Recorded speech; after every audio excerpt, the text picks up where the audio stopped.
I stood in the cramped bedroom, the dim light from the bedside lamp casting a faint glow on Megan's face. My wife. I am Andre Brooks, 35 years old, an electrician in California.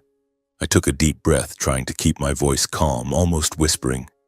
Megan, I have to leave urgently for a work trip for a few days. While I'm away, can you help me take care of Mom a little? Just cook a few simple meals and do some light cleaning. It's not much. I looked into her eyes, hoping to see a nod, a smile, or at least some understanding. My mother, Violetta Brooks, 62 years old, had been bedridden for days. She had a high fever and was so weak she couldn't even sit up on her own. I had been by her side the whole time, cooking porridge, giving her medicine, wiping her body, all by myself. Now, with an emergency call from my manager about a major incident at the power station, I had no choice. I believed Megan would understand. We were husband and wife. This was about family. She would do it, wouldn't she? But Megan just sat there on the bed, scrolling through her phone. Then she looked up at me with cold, emotionless eyes. She spoke in a flat tone, as if declining an invitation for coffee. No, that's not my responsibility. I'm not obligated to take care of your mother. I froze. It felt like a bucket of ice water had been dumped over me, seeping straight into my heart. What did you just say? I stammered, trying to convince myself I'd misheard. But Megan continued, her voice still calm. I'm not cooking or cleaning anything either. That's her duty, not mine. It has nothing to do with me. My heart pounded furiously, blood rushed to my head. For days while Mom was sick, I had handled everything alone. Waking up early to cook porridge, rushing home at lunch to change her diapers, staying up all night to give her medicine. And Megan? She hadn't once asked how Mom was doing, hadn't even stepped into her room to check on her.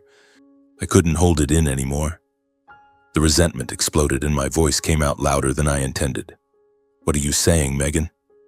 I've been taking care of Mom all by myself these past few days, and you haven't helped even once. You're my wife. This is our family.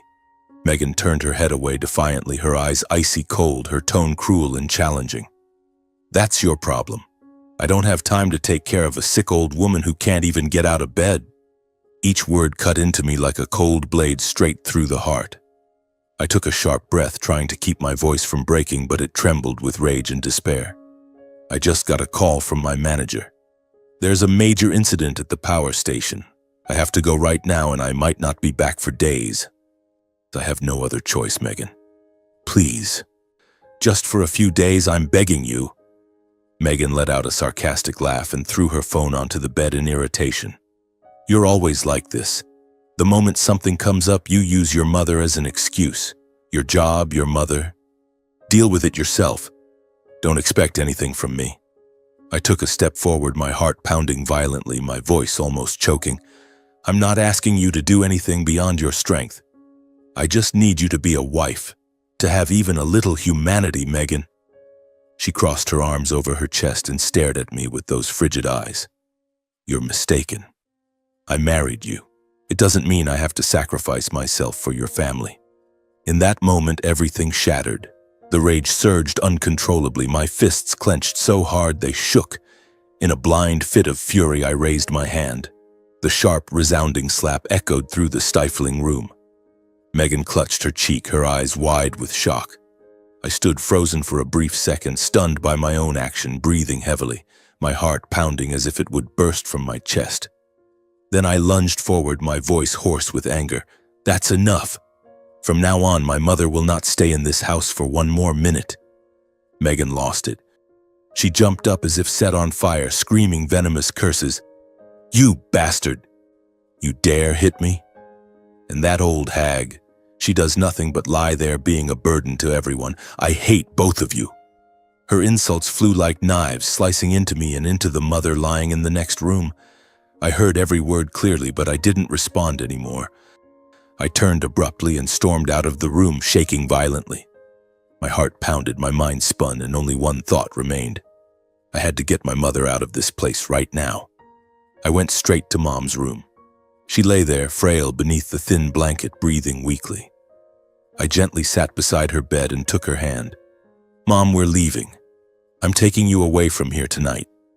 Violeta opened her eyes, weary and full of worry. She squeezed my hand tightly, her voice faint. Andre, don't make this a big deal.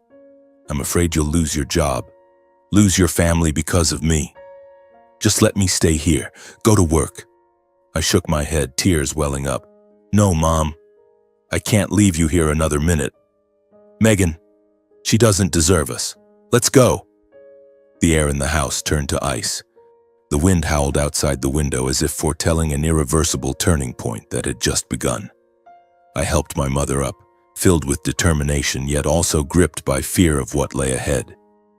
We stepped out of the room, down the pitch-black hallway where the shadows seemed to whisper warnings. Megan was still in the bedroom.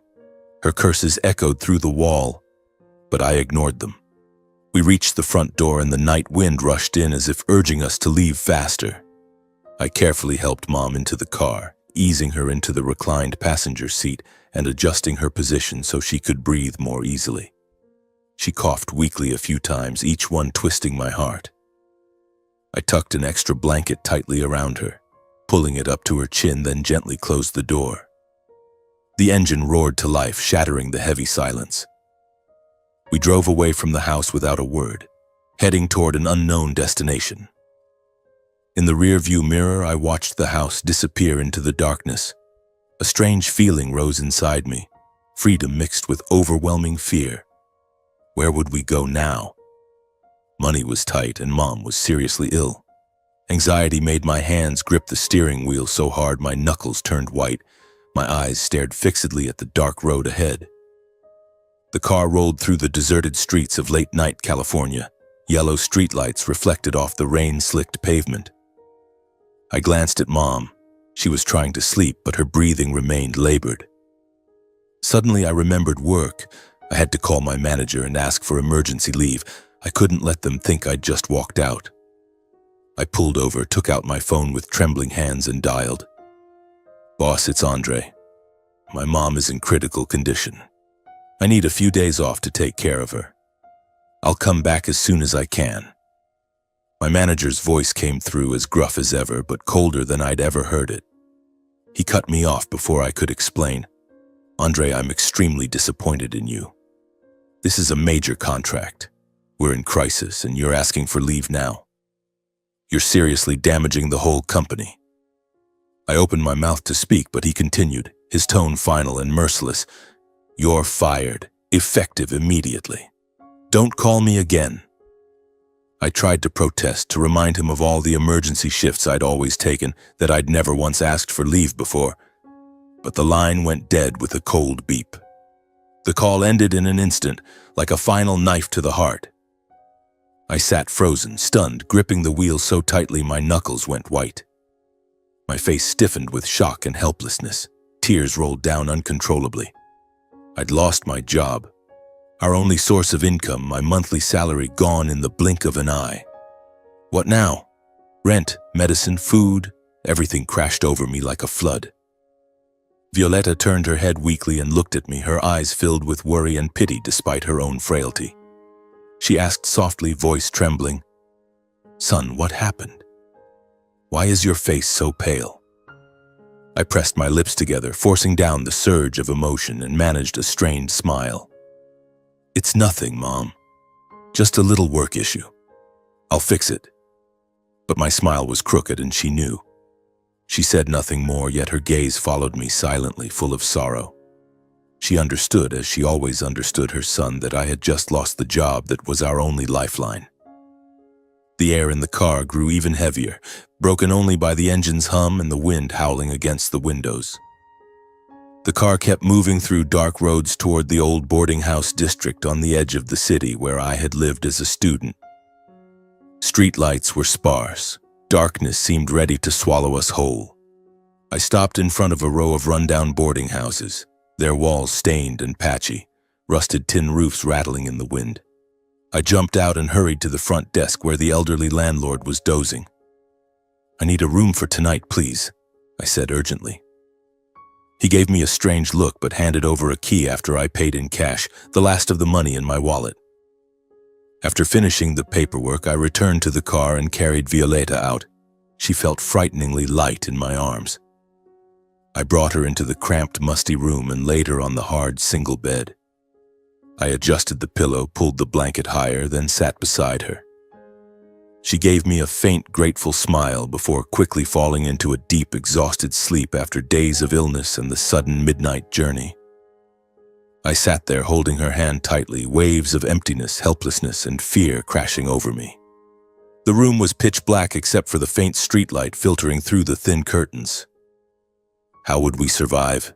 No job, no money, and Mom so sick. My heart pounded wildly, my mind spun. In that moment, old memories flooded back uncontrollably like an old film reel running backward, dragging me into the past, where it had been just the two of us relying on each other. I remember it clearly. When I was 6, my father left us for his mistress. It was a pouring, rainy morning. He walked out with his suitcase without looking back. "I'm sick of this house," he told Mom coldly. He left us in an empty home buried under gambling debts. I was too young to fully understand. I only knew to cry when I saw Mom collapse on the floor, tears streaming down her face. She held me tight and whispered, "It's okay, son. We'll be all right." From that day on, Mom carried everything alone. By day, she worked in a garment factory, her hands calloused from needles and thread. At night, she took in neighbors' laundry no matter the weather or how sick she felt. Some nights she ran a high fever, yet still sat up sewing until late, just to buy me milk. She was both a gentle mother who stroked my hair each evening and told fairy tales to help me sleep, and a strong father figure who taught me how to fix things and how to get back up after falling. "You have to be strong, Andre," she would say, her voice warm yet firm. "Never let anyone break you." She taught me everything: how to be polite to neighbors, how to hold your head high in hardship, how to rise by your own efforts. "Money can be lost, but character lasts forever," she always reminded me. I grew up fast in that frugality. By age 10, I was already helping with chores, going to the market, doing odd jobs for pocket money. Our meals were simple: bread with vegetables, thin porridge, but always filled with laughter. Just the two of us, leaning on each other through the years. Poor but peaceful, hard but warm. On rainy nights, we sat by the window. She held me and spoke of her dream, a better life for me. But everything started falling apart when I fell in love with Megan. We married quickly. I brought her home thinking I was bringing happiness.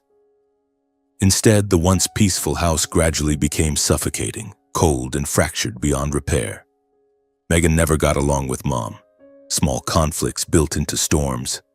Now, sitting in this boarding room holding Mom's hand, I realized that warm past was under threat. Fear of the future kept me wide awake. I just sat there listening to her breathing, praying for a miracle. I remember the first days with Megan as vividly as if a slow-motion film were playing in my mind in the dead of this silent night. It was a golden sunshine afternoon in California. After finishing my shift, I stopped by a small roadside cafe to buy coffee to bring home for Mom. While waiting in line, I saw the girl in front of me drop her phone. I bent down, picked it up, and handed it back. Megan turned around to thank me. Long, glossy hair, a radiant smile, stunningly beautiful and captivating. I was momentarily stunned. She was confident, glamorous in designer clothes, carrying a luxury handbag, and spoke with the effortless charm of a movie star. I was instantly smitten, so blinded that I overlooked everything about her true character. At that moment, all I saw was a perfect woman who could fill the emptiness of my monotonous life. Work, go home to Mom, repeat. "I'm Megan. And you?" she asked in that honey-sweet voice, and from that instant, we began. The dating period felt like a dream. Megan was always affectionate, attentive to the smallest details. She cooked simple but delicious meals, sent loving texts all day long, and took me on romantic beach dates that convinced me I had found the ideal woman to build a family with. "You're everything to me," she whispered in tight embraces, and I believed her completely. I told her about Mom, about our hard years, and she listened, nodded, even wiped away tears. "I promise I'll love her like my own mother," she vowed, and my heart melted. How could I know it was all an act? The excitement I felt back then was pure joy, not a warning of the storm to come. I married Megan with absolute faith that we would care for Violetta together, repaying her for all the years she had sacrificed for me. On our wedding day, under brilliant sunshine, I looked at Mom sitting in the front row, her eyes shining with happiness. We would be happy. Mom could finally rest and our family would be complete. But reality was far crueler. Things began to go wrong the moment I suggested we live with Mom after the wedding. We were sitting on the sofa planning our new life when I said, "Honey, let's move in with Mom, okay? She's been alone for so long, I want to take care of her." Megan didn't object outright, but her eyes visibly cooled. Her smile vanished and reluctance showed in the way she clenched her hands. "If that's what you want, I have no objection," she replied flatly, pretending to agree. I thought she was just tired. I didn't realize that was the first crack. From the day we moved in with Mom, Megan never lifted a finger around the house. Every single day she came home from her office job at a small company, sprawled on the sofa watching TV with her feet on the table, or scrolled endlessly on her phone, leaving all the cleaning and cooking to Violetta. I would come home exhausted from my shift and find Mom hunched over in the kitchen, sweeping the floor, the smell of simmering chicken soup wafting from the pot. "Mom, rest." "Let me do it," I'd say. But she'd shake her head. "You rest, son. I'm used to it." Megan just sat there as if the house were a hotel and Mom the maid. My heart began to ache, but I told myself she's still adjusting, she'll change. Out of love for me, afraid I was working too hard and terrified of causing friction between husband and wife, Violetta silently did everything: cleaning, grocery shopping, cooking, laundry. She woke at dawn, prepared breakfast, swept, washed clothes, and still hadn't rested by nightfall. Some days she was exhausted, coughing from dust, yet she smiled. "I'm still strong, don't worry too much." It broke my heart to watch, but I didn't dare say much for fear of angering Megan. Everything repeated day after day in Mom's quiet endurance and my own painful silence. I blamed myself. Why am I not stronger? Why am I letting her suffer? A growing unease crept in like the ticking of a time bomb. One day I came home earlier than usual because my shift ended unexpectedly. I walked in and froze. Violetta was bent over, wiping the floor, back hunched, breathing heavily, sweat pouring down her face, while Megan sat watching TV without a glance, the loud laughter from the show grating in my ears. Anger flared in my chest like fire. "Megan, can you pause the TV and help Mom clean the floor?" "She's exhausted," I said directly, trying to stay calm. Megan just glanced over and shrugged. "I'm in the middle of a show. She can do it herself." So annoying. Then she got up, walked into the bedroom, and slammed the door, leaving Violetta standing alone in the empty living room, rag still in hand. Mom looked at me with a sad smile. "It's okay, son. Don't be angry with her. I'm almost done." I swallowed hard, choking on resentment, but didn't follow Megan. I wanted to scream, but held it in, terrified everything would shatter. Another time, Violetta spent the entire evening cooking, her hands trembling as she chopped vegetables and simmered meat for a family meal. When the fragrant food was served, I sat down with a weary smile. Megan tasted a few bites, put down her spoon, and bluntly complained, "This is so bland. How do you even cook, Mom? It's not to my taste at all." Violetta froze beside the table, face paling, hands clutching her apron. My heart felt crushed. I couldn't hold back and raised my voice in Mom's defense. "Megan, what are you saying? Mom worked hard to cook and you just criticize like that?" But Megan huffed, shook her head, and walked away. "I'm just being honest. You always take your mom's side. I'm going to bed." She made her defiance clear and slammed the bedroom door. I stayed at the table holding Mom. "Don't be sad, Mom. She's just a bit stubborn." Mom only shook her head. "It's fine, son. I'm used to it."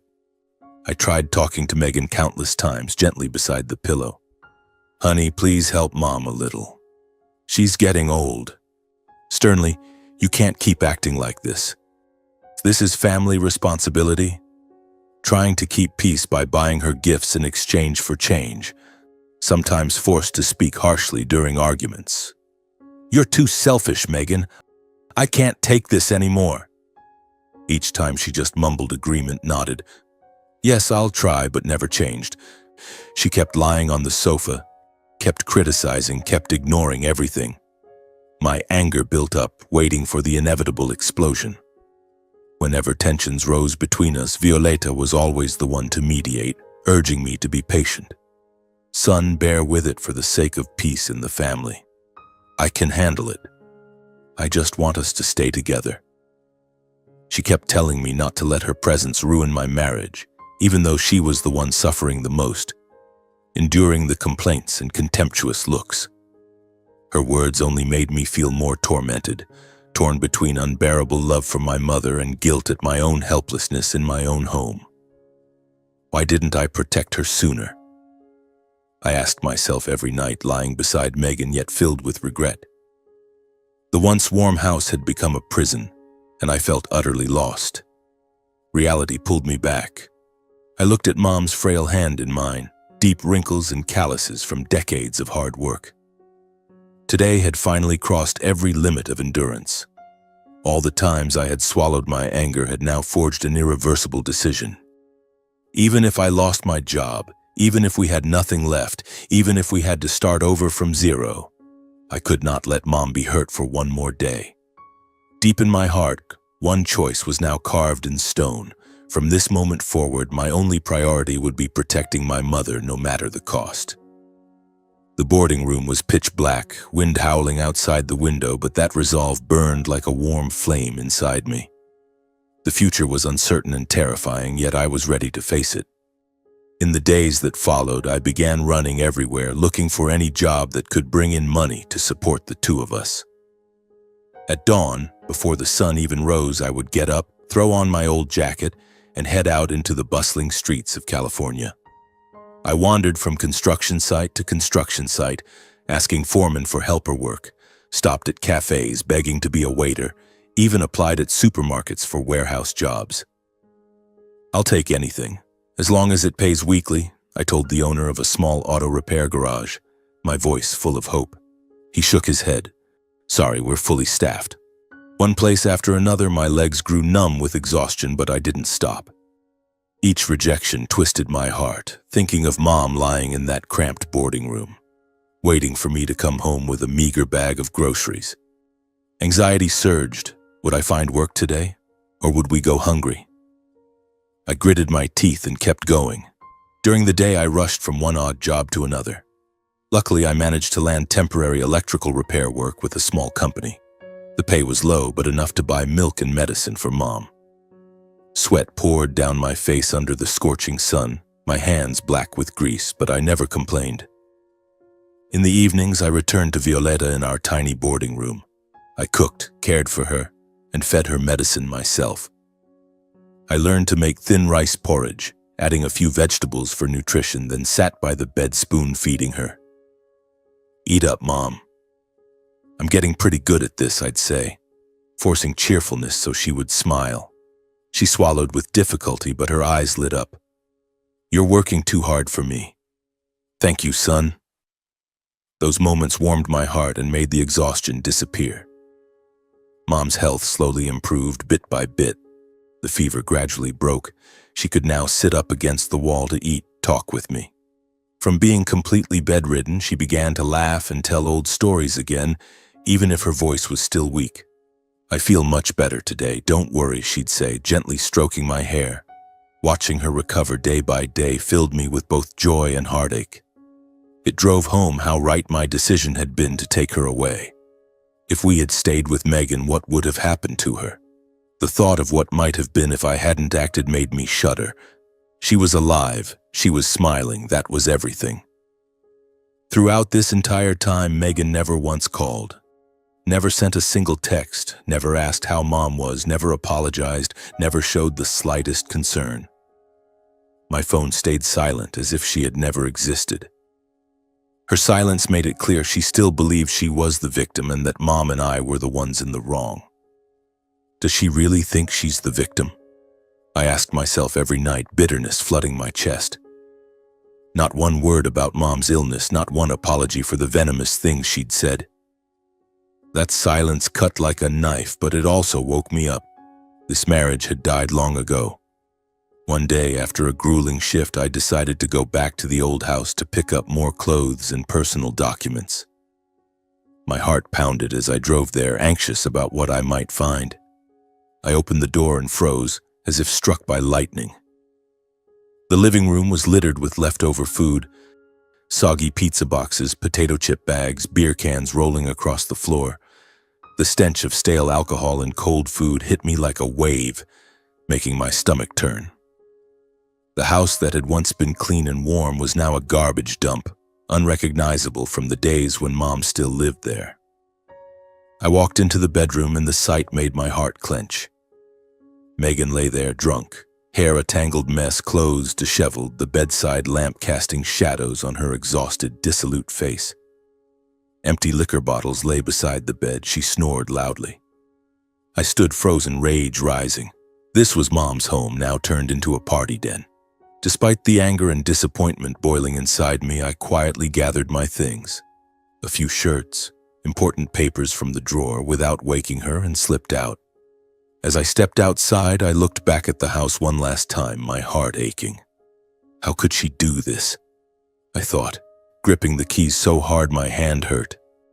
The unease about what was happening inside kept me awake all night.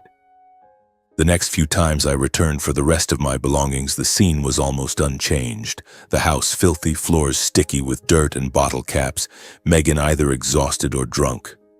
Once she was sprawled on the sofa, eyes glazed, surrounded by loud, unfamiliar friends laughing and drinking. I walked in trying to stay calm, but rage boiled inside. One time I couldn't hold it in and spoke up. "Megan, what are you doing to the house? This is Mom's home." She snapped back shrilly. "Whose house doesn't matter. You and that old woman walked out on your own, remember? Now I live however I want. Mind your own business." Her words slapped me in the face, but I stayed silent. Arguing was pointless. I collected my things, left, chest tight with resentment, waiting for the moment everything would finally explode. The breaking point came one afternoon. I was on my way back to the boarding house after work, shirt still soaked with sweat, when I ran into Mrs. Carter, the kind neighbor who lived next door to the old house. She was watering plants in front of her home. She waved me over, but her face looked hesitant. "Andre, I need to tell you something," she whispered, pulling me aside as if afraid someone might hear. My heart raced. I had no idea what was coming. She hesitated, then said quietly, "Lately, I've seen Megan bringing strange men home. They're very affectionate, hugging and kissing right at the door. One guy even stayed overnight and only left in the morning. I didn't want to say anything, but you should know." I stood frozen in the middle of the street, my mind spinning. Every word from Mrs. Carter stabbed straight into my chest. Rage, humiliation, and pain choked me. My heart pounded so hard my hands shook. Are you sure? I didn't mishear, did I?" I stammered, my voice breaking. Mrs. Carter nodded, eyes full of pity. I saw it clearly. "I'm not mistaken. Be careful, dear." I turned away, legs heavy as lead, thoughts chaotic. Images of Megan with some stranger flooded my mind. I wanted to scream. In that moment, I realized this marriage had gone beyond indifference. It had plunged straight into betrayal. A fire of uncontrollable fury ignited inside me, signaling that an unavoidable confrontation was now only moments away. I drove back to the boarding house with my mind in chaos. The scenery on both sides of the road blurred under the fading afternoon sun. Every time I stopped at a red light, I gripped the steering wheel tightly, trying to suppress the rage boiling inside me. Mrs. Carter's words echoed in my head, word for word, detail by detail, hammering into my brain like blows from a sledgehammer. Just imagining Megan possibly betraying me made my heart feel like it was about to explode from anger and humiliation. When I reached the boarding room and opened the door, I saw Mom sitting propped against pillows reading an old book. She looked up and smiled. "You're back, son? How was work today?" but her smile vanished the moment she saw my face, pale, eyes red with fury. I sat down beside the bed and tried to speak calmly to Violetta, though no matter how hard I tried, the anger and resentment spilled out in every trembling word. "Mom, I have to tell you something," I began, my hands clenched. "Megan, she's been cheating on me. Mrs. Carter told me everything. She's been bringing strange men home, acting all lovey-dovey right at the door, even letting them spend the night. I can't believe it, but it all fits with what I've seen. The mess, the smell of alcohol, the strange traces." The words poured out like a flood, thick with outrage. Mom stared at me, eyes wide with shock, her trembling hand reaching for mine. "Calm down, son. Are you absolutely sure? Don't jump to conclusions." I shook my head, voice rising. "I'm certain, Mom. I'm taking you back to our old house right now. I'm reclaiming the home that has always belonged to you. We can't let someone as irresponsible as Megan defile the place that used to be our sanctuary. She turned it into a party den. And now she's cheating? That's unacceptable." I declared that I could no longer tolerate it, could no longer pretend nothing was happening.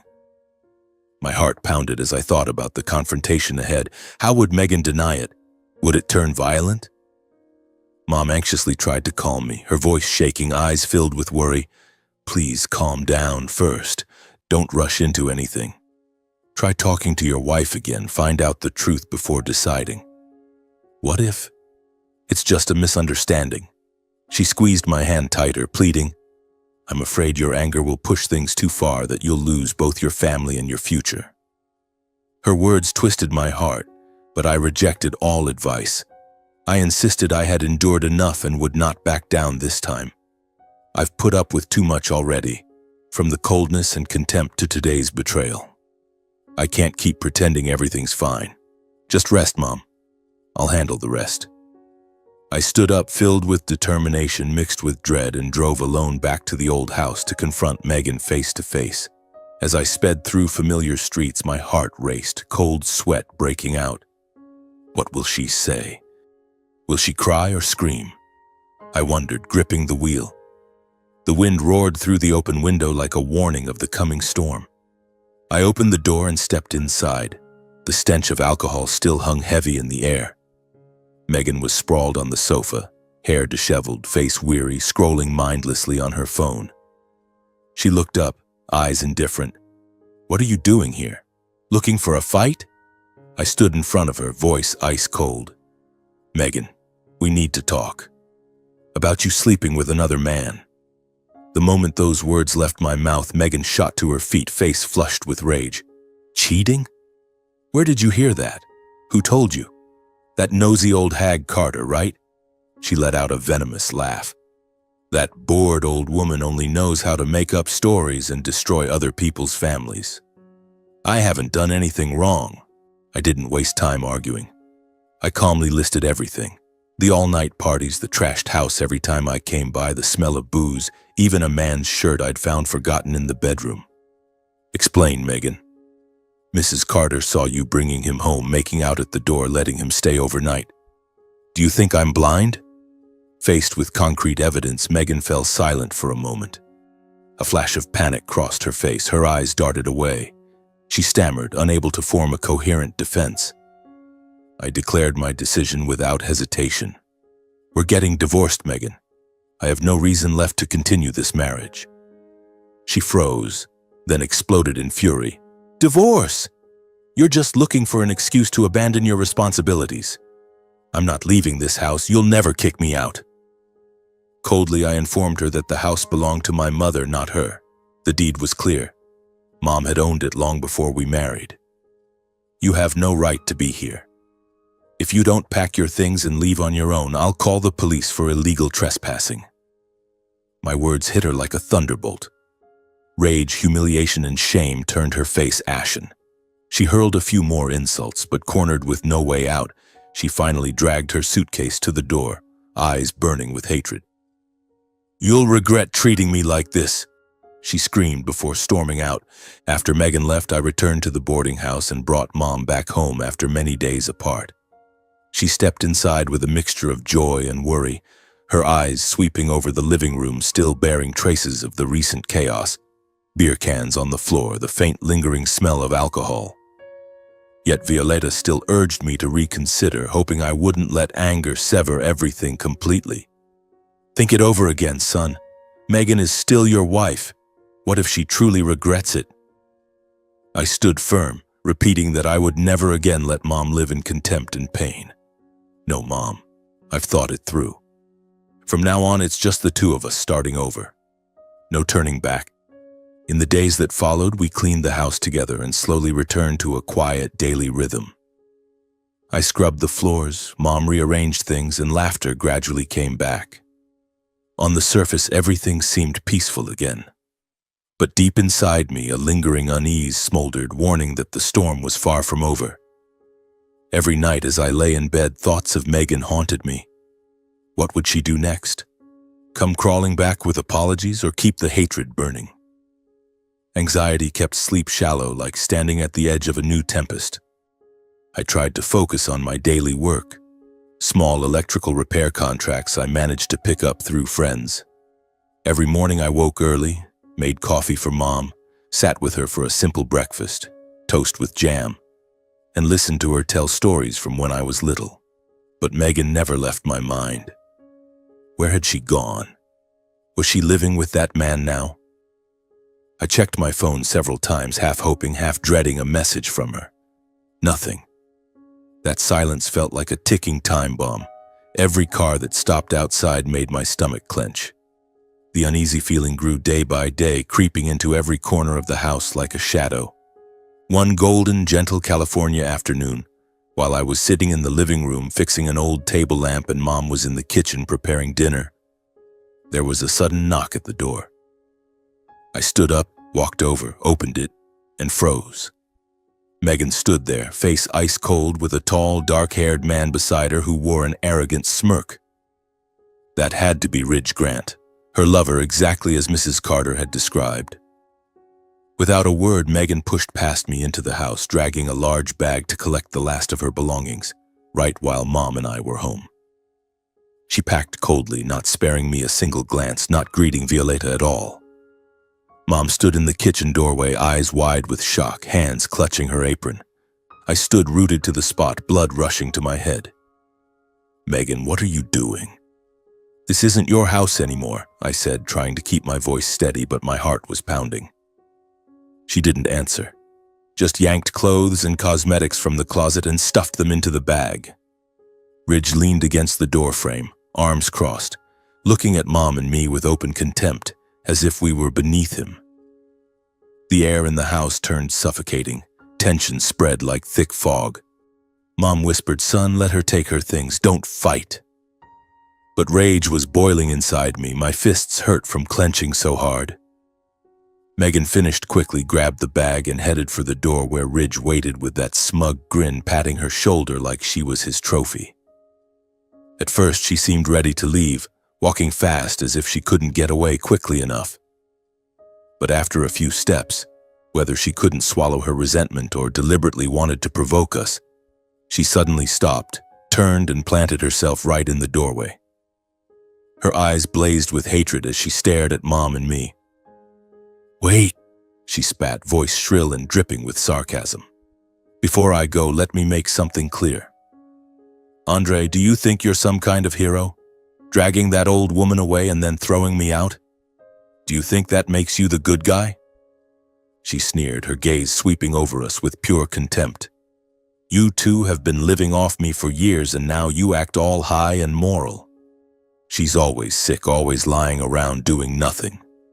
And you're just a weak husband who couldn't keep his wife." Each word stabbed straight into our dignity. Megan gripped her suitcase handle tighter, hissing through clenched teeth. "You think divorce ends this? I'll make you regret today." Mom stood stunned, face pale, tears rolling silently down her cheeks as she gripped the kitchen counter. Seeing my mother insulted like that snapped something inside me. Rage exploded, burning away all reason. "Shut your mouth, Megan," I roared, lunging toward her completely out of control, fist raised, ready to slap her again. My vision blurred, breath ragged, eyes burning with fury. At that instant, Ridge charged in, blocking me aggressively, deliberately provoking. "Touch her and see what happens," he growled, shoving my shoulder hard, eyes blazing. We crashed into each other, fists flying, kicks landing, the dull thuds of blows echoing. I grabbed his collar. He punched me in the stomach. The air outside the house became suffocating with violence. Mom screamed, "Stop it, Andre. Don't fight." But I heard nothing, only the blood roaring in my ears, a mix of terror and exhilaration. Would I hurt him badly? Would the police come? The chaos, shouting, punches, furniture crashing, drew the neighbors. Mrs. Carter came running from next door, face red from sprinting, waving her arms. "Stop it right now. What on earth are you doing? Talk it out.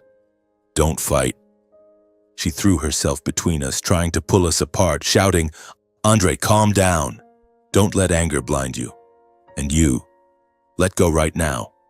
After frantic struggling, we were finally separated. Both of us stood panting, glaring, hearts pounding like war drums. I wiped blood from the corner of my mouth, still shaking with adrenaline. Meanwhile, Megan still wouldn't stop. She kept hurling venom at Violetta. "You old hag, who do you think you are? Living forever just to torment your son? Useless parasite." Watching Mom hang her head, tears streaming down her face, Mrs. Carter finally snapped. She turned to Violetta with a look of long-held anguish, as if carrying a heavy secret for years. In front of everyone, she blurted out a sentence that froze the air solid. "Violetta, how much longer are you going to stay silent and keep hiding the truth about everything?" That sentence stunned me into silence. Megan and Ridge went rigid. Violetta stood motionless, face drained of color, eyes wide with panic. Dead silence fell over the front yard, thick, oppressive, announcing that a shocking secret was about to be revealed. My heart hammered wildly, dread surged through me. What truth? What had Mom been hiding? I stared at her, eyes full of questions, but she only looked down, saying nothing. Megan opened her mouth, but no words came. Ridge stood like a statue. Mrs. Carter sighed deeply. "You have to tell them, Violetta. It's time." That moment stretched on forever. The evening breeze carried the scent of wildflowers from the neighbor's garden, yet the atmosphere felt heavy as lead. I stepped closer to Mom, touching her shoulder. "Mom, what have you been hiding from me? What is Mrs. Carter talking about?" She shook her head, avoiding my eyes, and a cold shiver ran down my spine. The unease I had felt for days now crystallized into terrifying clarity. This was not the end. It was the beginning of something much bigger. Neighbors began gathering, whispering. I knew without a doubt that our lives were about to be turned upside down once again. After Mrs. Carter's shocking words, Megan, Ridge, and I all turned at once to stare at Violetta, each of us with eyes full of confusion and anticipation. I was utterly stunned. I couldn't fathom what secret my mother could possibly have kept hidden until this very moment. My heart pounded wildly, my mind spinning with a flood of questions. What was this secret? Did it have to do with my father, money, or some dark past she had buried for decades?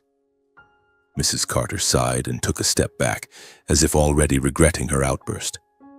The tension on the front porch was so thick I could hear the leaves rustling in the breeze while neighbors whispered, "What's going on? What has Mrs. Violetta been hiding?"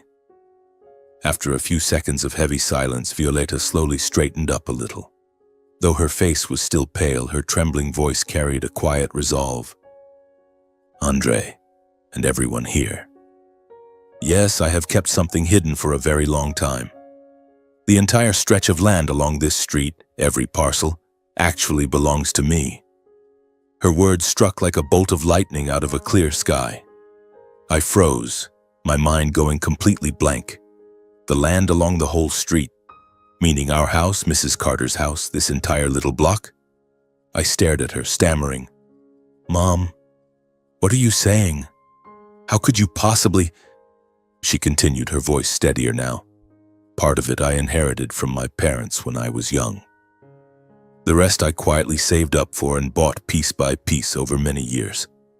I worked myself to the bone, saved every penny, bought small plots and rented them out. I stood there, ears ringing, unable to believe that the frugal, quiet woman who had scrubbed floors and cooked meals without complaint all these years was the owner of such an enormous asset. The woman I saw bent over cleaning every day, this woman was the landlord of the entire neighborhood.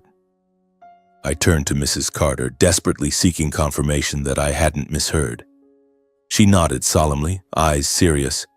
"Your mother is telling the truth, Andre. I've known for years. I was the first person to rent land from her. The contract is still there. I was so dizzy I had to grab the door frame. My legs felt like jelly. I leaned against the wall to stay upright. All those years of poverty, all the times I worried about money. Had it all been an elaborate facade my mother created? She had lived simply, forced me to stand on my own 2 feet when in reality she was wealthy? My heart raced, a wave of shock and emotion surging through me. Everything was changing. Tears welled up as I looked at her. "Mom, why didn't you ever tell me? I had no idea." She gave me a sad smile. "I'll explain everything later, son." While I stood in stunned disbelief, Megan and Ridge were genuinely horrified. The arrogance and smugness drained from their faces in an instant. Megan stood frozen, mouth hanging open, her face flushing crimson, then turning ashen. Ridge, the tall, aggressive man who had just been throwing his weight around, now looked like a statue, eyes wide, arms hanging limp at his sides. Violeta turned to me, her voice softer but firm. "I kept it secret because I didn't want money to shape who you became. I never wanted you to live off family wealth. I wanted you to stand on your own, to know the value of hard work and what money really means." She paused, then added gently yet resolutely, "And you've done it, Andre. You work, you take care of me, you live honestly and responsibly. That's all I ever needed to be at peace." Her words squeezed my heart. Tears rolled down my cheeks. So every hardship I'd endured had been her lesson? Then Mom turned to Megan, her tone grave but not harsh. "As for you, my daughter-in-law, in my original plan when I passed away, all of this property was going to be left to both of you, on the condition that you lived with kindness, respect, and filial devotion. I truly believed you would be a good person, that you would care for Andre and for me. But..." She stopped, looking at Megan with deep regret. At those words, Megan dropped her gaze to the ground, face burning with shame. She realized in that moment that she had single-handedly destroyed everything. She stood trembling, unable to lift her head, her whole body rigid with humiliation. Ridge remained speechless, his earlier contempt shattered as he understood that the house and land he had just mocked belonged to the very woman he had insulted. He stepped back, face pale, fists clenched as if he wanted to punch the air itself. Unable to bear the suffocating atmosphere any longer, Megan and Ridge shrank into themselves and turned away in silence. They hurried off like they were fleeing, carrying their shame and the total collapse of their pride. I watched them go, my heart still pounding from everything that had just happened. Megan glanced back once, eyes red, but said nothing. She quickly got into the car and disappeared down the street. In the days that followed, Mom and I cleaned the house together and slowly returned to the rhythm of everyday life in a much quieter atmosphere. I scrubbed the floors, she rearranged things, and laughter gradually came back, though it was still cautious. On the surface, everything seemed settled, but deep inside me, a lingering unease still smoldered. Every night I thought about Megan. What would she do next? Would she come back to apologize or carry her hatred further? Those thoughts kept my sleep shallow, as if I were standing on the threshold of another storm. I tried to keep life normal. Each morning I woke early, made coffee for Mom, then went out to the small electrical repair jobs I'd found through old friends. Mom still tidied the house and cooked simple meals, thin porridge with vegetables, and the two of us sat at the table talking about little things. "How was work today, son?" she'd ask warmly. I'd smile and tell her about a tricky repair, but my mind kept drifting back to the secret that had just been revealed. Would that huge property bring new trouble? Every evening I pored over the documents, trying to understand the rental contracts better, yet the anxiety about Megan never faded. She now knew everything, and I had no idea whether she would stay silent or return with different schemes. One sunny California morning, I finally went to court and officially filed for divorce. After everything that had happened, the indifference, the betrayal, and now the truth about the property, I no longer hesitated. I sat in the lawyer's office, filling out the forms with slightly trembling hands, but a heart full of resolve. This is how I closed the chapter, I thought, as I handed in the paperwork and received the confirmation. Word that I had filed reached Megan quickly, perhaps through mutual friends or the court papers sent to her old address. I never expected her to show up just a few days later. It was a drizzly afternoon. I was sitting on the porch fixing an old fan while Mom prepared dinner in the kitchen when there came a soft knock. I opened the door and froze. Megan stood there looking worn and defeated, no trace of her former arrogance or defiance. She wore an old coat, hair messy, eyes red from crying, more frail and broken than I had ever seen her. Without waiting to be invited, she stepped inside, fell to her knees in front of Violeta, and burst into loud sobs, begging for forgiveness, pleading to come back, promising she would change and live dutifully, caring for her mother-in-law. "Mom, I was wrong. I was so selfish. I'm so sorry. Please give me one more chance. I'll change. I'll cook, clean, take care of you like my own mother," she cried, clutching the hem of Violeta's dress, tears streaming onto the floor.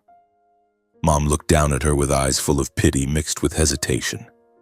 She gently placed a hand on Megan's head but said nothing. Megan then turned to me, voice shaking. "Andre, I truly regret everything. I realize how badly I messed up. Please forgive me. We can start over. I love you and I'll prove it." I watched her silently for a long moment, her tear-streaked face, the trembling shoulders, but felt only coldness inside. Then I answered flatly, my gaze hard as stone. "No, Megan. Do you think I'd believe you now? If Mom's wealth hadn't been revealed, you would never have come crawling back. You're only here because of greed, because you want your share. You betrayed me, humiliated my mother, and now you think a few tears will fix it?" My voice didn't waver, even though my heart was racing. What if she exploded in anger or begged even more? I declared that I had absolutely no trust left in her, that this marriage was over for good. If she had anything else to say, we would see each other in court. There was nothing left to discuss. "Leave and don't ever come back," I said, pointing to the door. Megan stood up, face twisted with resentment. She wiped her tears, but her eyes burned with venom. Before walking out, she shot one last hateful glare at Mom and me, then stormed off, footsteps heavy on the path. "You'll regret treating me like this," she shouted before slamming the car door and driving away. I closed the door, turned and hugged Mom. My heart ached, yet I also felt relief. Some things hurt, but they still have to be done. "And you did the right thing," she whispered, stroking my back. A few weeks later, the divorce hearing took place at the local courthouse. The process was quick. No shared assets, no children, no significant disputes.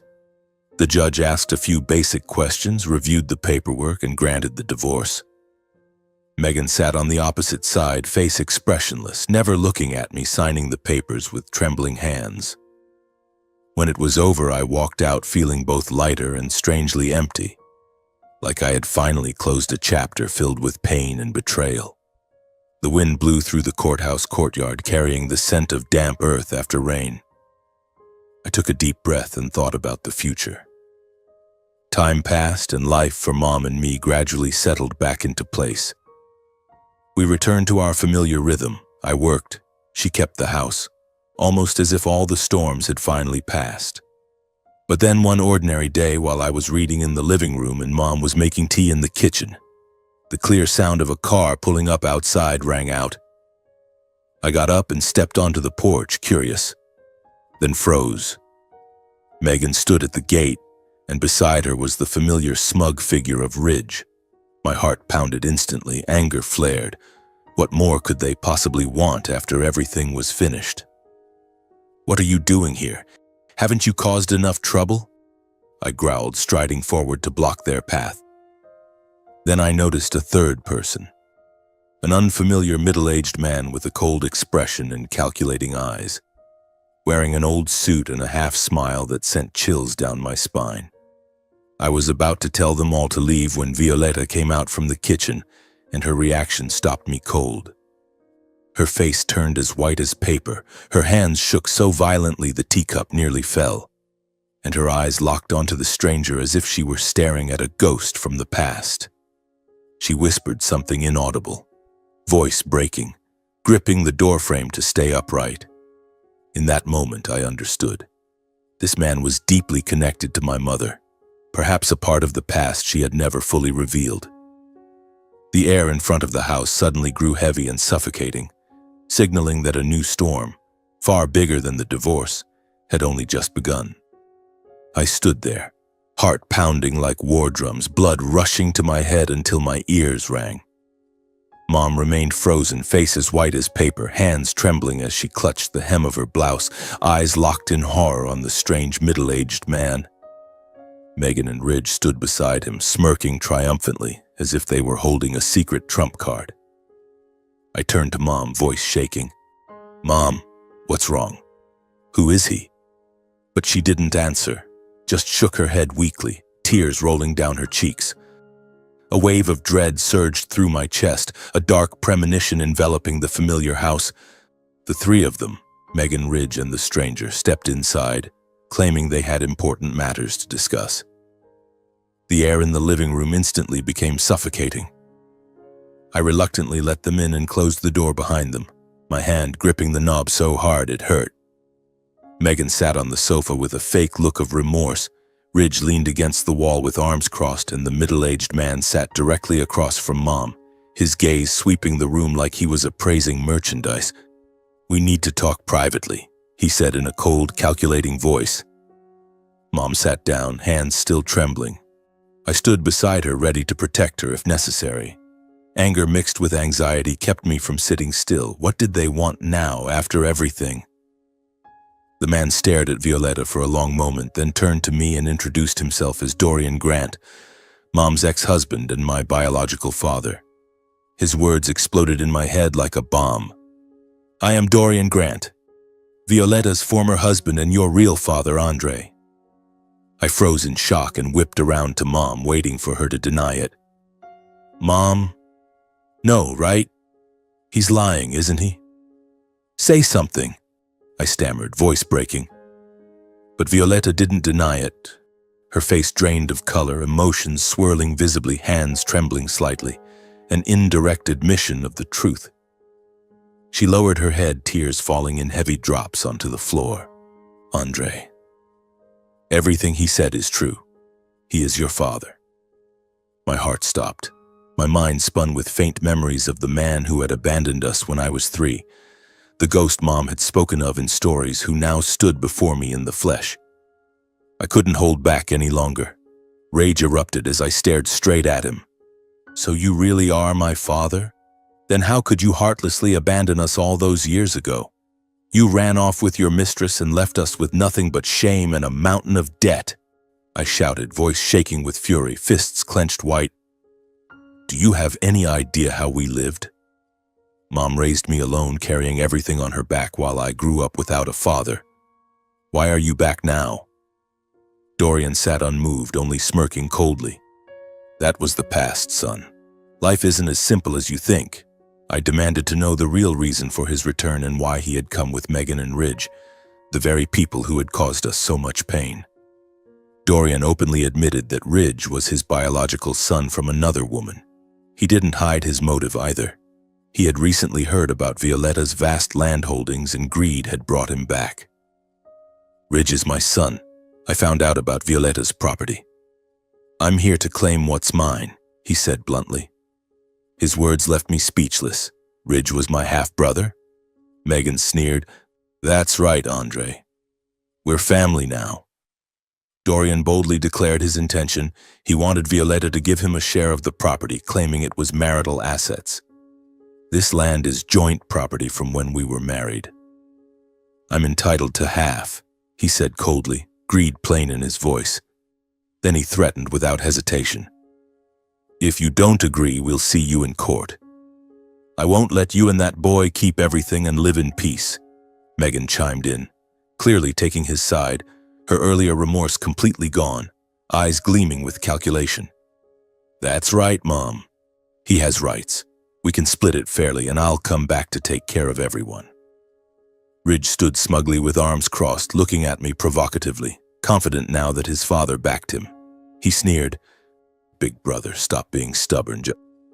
Just divide the property and be done with it. I stared at them, rage boiling like fire, dread rising at what they might do next. Sue us? Threaten us further? I flatly rejected every demand, declaring that my so-called father had lost all rights as a husband and father decades ago. You have no rights here anymore. 30 years ago, when you walked out on us, you forfeited any claim to being a husband or a father. You never contributed a single cent all these years. Now you come back demanding a share. Aren't you ashamed? Get out. If you don't, I'm calling the police. I stated clearly that none of the three had any right to touch Mom's property or disrupt our lives again. This is property Mom built herself after you left. You don't deserve a penny. Get out! Rejected outright, Dorian stormed out, face red with anger. Megan and Ridge followed, eyes burning with hatred. You'll regret this, Andre, Megan shouted before getting into the car. They left, but the heavy atmosphere remained. I held Mom tightly, heart full of worry. Mom, I'll protect you. They can't do anything. In the following days, rumors began spreading through the neighborhood, started by the three of them via friends and social media. They claimed Violeta and I were greedy, hoarding everything and refusing to give the ex-husband a single cent. Neighbors whispered behind our backs, Violeta was that rich and hid it. Now she won't share with her ex. Suspicious looks and gossip disrupted the peace we had just regained. I went to work feeling uneasy. Mom stayed home anxious. Don't listen to what they say, son, she told me. But I knew she was hurt. Dread spiked every time a car stopped outside. Would they come back? Soon after, an official lawsuit arrived by mail filed by Violeta's ex-husband, my father, Dorian Grant, demanding a division of marital property. My hands shook with anger as I read it. They really dared. We immediately contacted a lawyer and prepared evidence. The trial took place a few weeks later at the local California courthouse, the atmosphere tense under the gaze of onlookers. Violeta presented complete proof. Inheritance documents from her parents, purchase contracts made with her own money, long-term rental records, and evidence that Dorian had abandoned the family without any financial contribution for decades. Faced with irrefutable evidence, Dorian's claim was rejected entirely. The judge ruled that he had no rights whatsoever to Violeta's assets. The defendant has proven that the property was acquired after the marriage ended with no contribution from the plaintiff. Megan and Ridge sat stunned in the courtroom, all their schemes collapsing in an instant, faces pale with shock. Dorian left the courthouse humiliated and furious, unable to utter a word in protest, walking out silently with Megan and Ridge trailing behind. I watched them go, feeling relief but still uneasy. Would they finally stop? Mom and I walked out of the courthouse with our heads held high, finally closing the ghost of a past that had haunted us for decades. We hugged in the hallway, Mom crying silently. I smiled, but worry lingered. The storm had passed, yet its echoes remained. In the days that followed, life slowly returned to normal, but I became more cautious, double-checking documents and protecting Mom. The anxiety about the future gradually eased, and we began a new chapter, freer than ever before. After the trial, the lives of my mother and me turned a completely new page, free from the shadows of those who had once hurt us. No more threats from Dorian, no more venomous glances from Megan, no more provocations from Ridge. All of them seemed to vanish from our world like a nightmare dissolving under the California sun. We returned to our old house, now filled with a peace we had long lost, its familiar walls bathed in a fresh light. Every morning I woke without the old heaviness, breathing in the clean air scented with wildflowers from the backyard, knowing we were truly free at last. Mom, Violeta, seemed to grow younger by a few years. Her smile shone brighter as she moved through the house, and my own heart felt lighter than ever, even though occasional memories of the past still brought a quiet ache. We made no rushed changes. Mom always reminded me that real happiness lies in simplicity, not in outward show. Quietly, without fanfare, Violeta transferred a portion of the property into my name, simply a silent compensation for all the years her son had struggled. One peaceful afternoon, she called me into the living room and handed me the prepared legal documents. Her voice was gentle. "Andre, I'm transferring some of the land to you. Not to make you suddenly rich, but to make up for all the hardship you endured because of me. Use it wisely, son." I took the papers with trembling hands, tears welling up as I looked at her. "Mom, I don't need it. You've already given me so much." She shook her head and stroked my hair. "This belongs to you. You deserve it." We told no one, held no celebration. We simply signed the papers at a local lawyer's office. A deep warmth filled my heart, as if all her sacrifices were now quietly repaid. I did not keep the land as it was. I knew holding it unchanged might invite unnecessary trouble. Instead, after careful consultation with the lawyer, I sold several suburban parcels, ones Mom had patiently acquired over the years, at fair market value without rushing or letting myself be lowballed. The proceeds were larger than I had imagined, enough to turn a long-held dream into reality. The sales went smoothly thanks to a friend in real estate, and when I held the money in my hands, I felt both nervous and exhilarated. This was my chance to prove myself through effort, not luck. With that capital, I founded my own electrical and mechanical company. I started small, rented a modest office on the outskirts of California, hired a few trusted workers I had known from past jobs, and took on manageable contracts to minimize risk. I named it Brooks Electric and Mechanical, using our family name as a reminder of our roots. In the beginning, I designed a simple logo myself, printed business cards, and went door to door at nearby construction sites. We specialize in electrical and mechanical repairs. Fair prices, guaranteed quality, I told contractors, my voice confident even though my stomach churned waiting for the first jobs. I hired 3 skilled workers I had worked with before, and we started with small projects, wiring homes, fixing machinery for local shops. Everything was modest, nothing flashy, and it felt like the best way to honor everything Mom had taught me. The early months were grueling. I personally surveyed sites, signed contracts, supervised progress, and often worked side by side with the crew to make sure every job was perfect. Some days I was up at 4 a.m., driving hours to sites, putting on protective gear, climbing roofs to fix wiring under the blazing sun, or crawling under machines until my back ached. Sweat-soaked and calloused, I never complained. This was the independence Mom had taught me since childhood. I encouraged the guys, and we shared simple lunches under trees, talking about everyday life. Thanks to hard work and keeping our word, the company gradually built a steady client base. Jobs increased year by year. Revenue grew. From small residential contracts, we moved to larger projects, full electrical installations for office buildings, machinery repairs for local factories. I expanded carefully, hired more workers, bought better equipment, but never abandoned the principle of quality first and no greed. Monthly revenue rose from a few $1,000s to tens of thousands within a year.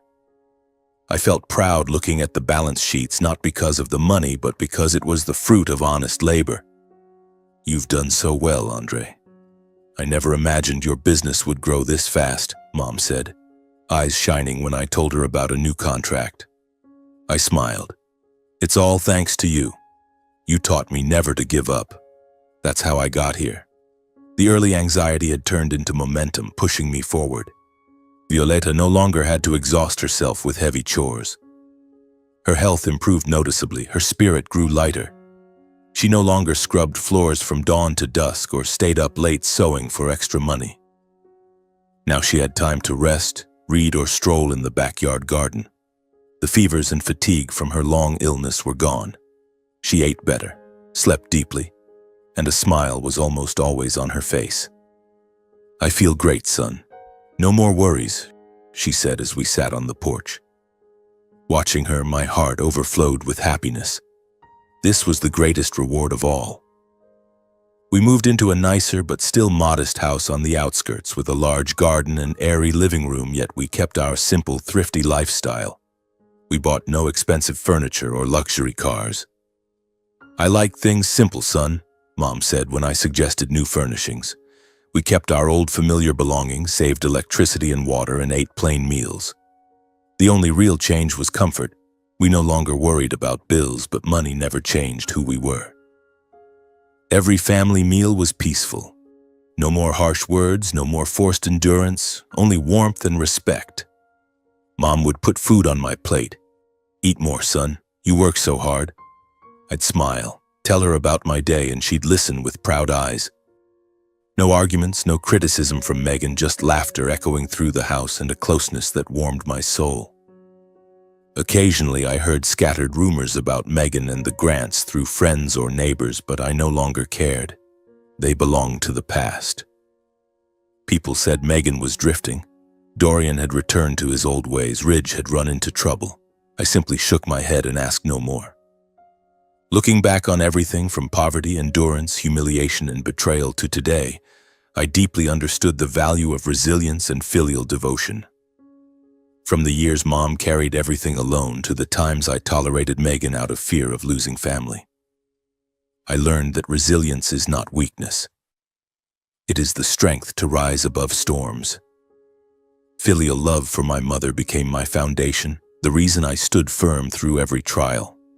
I realized that money can make people show their true faces, but only character determines a person's real worth.